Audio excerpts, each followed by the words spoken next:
सातारा जिल्ह्यासह संपूर्ण महाराष्ट्रात सध्या एका राजकीय चर्चेने चांगला जोर धरला आहे। सातारा जिल्ह्याचे सुपुत्र शेखरभाऊ गोरे यांना विधान परिषदेमध्ये संधी मिळणार का? मुख्यमंत्री देवेंद्र फडणवीस यांनी दिलेला शब्द आता पूर्ण होणार का?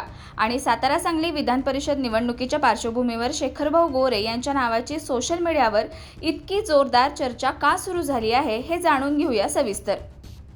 राज्यात सध्या सातारा सांगली विधान परिषद निवडणुकीची राजकीय रणधुमाळी सुरू झाली आहे। महायुती आणि महाविकास आघाडी या दोन्ही बाजूंनी जोरदार मोर्चेबांधणी सुरू असून या निवडणुकीकडे संपूर्ण राज्याचे लक्ष लागले आहे। अशातच सातारा जिल्ह्यातील राजकारणात सक्रिय असलेले शेखरभाऊ गोरे यांचे नाव पुन्हा एकदा चर्चेच्या केंद्रस्थानी आले आहे। सोशल मीडियावर कार्यकर्ते, समर्थक आणि सामान्य नागरिकांकडून शेखरभाऊ गोरे यांना विधान परिषदेमध्ये संधी द्यावी अशी मागणी जोर धरताना दिसत आहे। कार्यकर्त्यांमध्ये आणि राजकीय वर्तुळात अशी चर्चा रंगली आहे की मुख्यमंत्री देवेंद्र फडणवीस यांनी यापूर्वी शेखरभाऊ गोरे यांना विधान परिषदेमध्ये योग्य संधी देण्याचा शब्द दिला होता।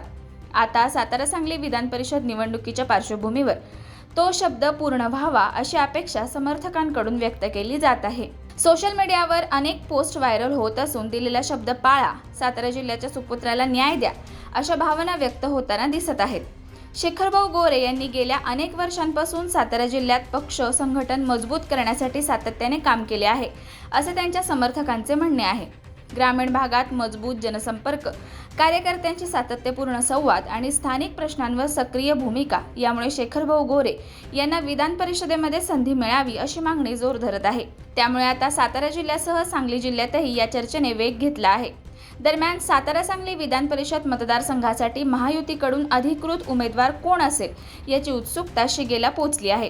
राजकीय वर्तुळात अनेक नावांची चर्चा सुरू असली तरी शेखरभाऊ गोरे यांचे नाव प्रमुख दावेदार म्हणून घेतले जात असल्याची चर्चा रंगली आहे। मुख्यमंत्री देवेंद्र फडणवीस आणि पक्षाचे वरिष्ठ नेते अंतिम निर्णय काय घेणार याकडे आता संपूर्ण महाराष्ट्राचे लक्ष लागले आहे। आता पाहणं महत्त्वाचं ठरणार आहे की सोशल मीडियावर सुरू असलेली ही जोरदार मागणी प्रत्यक्षात उमेदवारीपर्यंत पोहोचते का आणि मुख्यमंत्री फडणवीस यांनी दिला जात असलेला शब्द पूर्ण होतो का हे येणाऱ्या काही दिवसात स्पष्ट होणार आहे। तुम्हाला काय वाटतं? शेखरभाऊ गोरे यांना विधान परिषदेमध्ये संधी मिळायला हवी का? तुमचं मत आम्हाला कमेंट करून नक्की सांगा। अशाच ताज्या आणि विश्वासार्ह बातम्यांसाठी खबर गावाकडची न्यूजला सबस्क्राईब करा। धन्यवाद। अशाच नवनवीन अपडेट्ससाठी आमच्या खबर गावाकडची या चॅनेलला सबस्क्राईब करा, आमचे व्हिडिओ लाईक करा आणि शेअर करा। धन्यवाद।